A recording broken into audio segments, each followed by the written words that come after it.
آج جو اس ویڈیو میں آپ کو بتانا چاہتا ہوں، جس سوال کا جواب دینا چاہتا ہوں، وہ سوال ہے کہ مسجد میں سویا جا سکتا ہے کہ نہیں، سونا جائز ہے کہ نہیں، کیا مسجد میں لیٹنا جائز ہے؟ میں اس کے بارے میں 3 احادیث آپ کے سامنے پیش کروں گا اور خود ہی آپ نے فیصلہ کرنا ہے کہ مسجد میں سونا جائز ہے یا نہیں جائز۔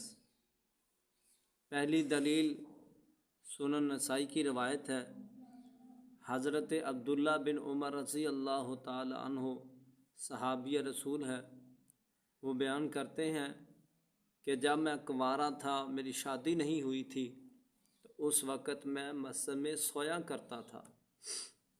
اور دوسری دلیل حضرت عباد بن تمیم رضی اللہ تعالی عنہ، وہ اپنے چاچا سے روایت کرتے ہیں، انہوں نے حضور نبی کریم صلی اللہ علیہ وسلم کو اس حالت میں دیکھا کہ نبی علیہ السلام مسجد نبوی، یعنی وہ مسجد جو خانہ کعبہ کے بعد سب سے زیادہ درجہ رکھتی ہے، اس میں نے دیکھا کہ نبی علیہ والسلام نے ایک ٹانگ دوسری ٹانگ پر رکھی ہوئی تھی اور نبی پاک صلی اللہ علیہ وسلم لیٹے ہوئے تھے۔ یعنی کہ اس حدیث سے پتہ چلتا ہے کہ جناب مسجد میں سونا جائز ہے، ناجائز نہیں ہے۔ اور تیسری دلیل حضرت علی المرتضیٰ رضی اللہ تعالی عنہ، ان کو جو ابو تراب کا لقب ملا، وہ بھی مسجد میں سونے کی وجہ سے ملا۔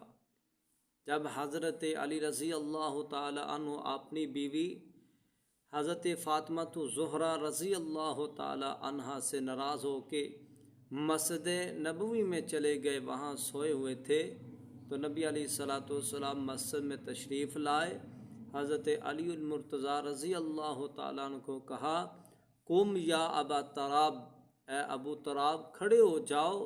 یعنی جو ابو تراب کا لفظ، ابو تراب کا لقب حضرت علی المرتضیٰ رضی اللہ تعالیٰ عنہ کو ملا، وہ مسجد میں ہی ملا۔ لیکن ہمارے معاشرے میں الٹ رواج ہے، ہمارے جو مسجدوں کے بزرگ ہیں، اگر کوئی لیٹا ہو، سویا ہوا ہو، تو اس کو اٹھا کے مسجد میں باہر پھینک دیتے ہیں، اور وہ اس کو برا بلا بھی کہتے ہیں، اور وہ سمجھتے ہیں کہ مسجد میں سونا جائز نہیں ہے۔ حالانکہ ایسی کوئی بات نہیں، مسجد میں سویا جا سکتا ہے، مسجد میں لیٹا جا سکتا ہے، منع نہیں ہے۔ اللہ پاک ہم سب کو اس پر عمل کرنے کی توفیق عطا فرمائے، اس پیغام کو پوری دنیا میں پہنچانے میں ہمارا ساتھ دے۔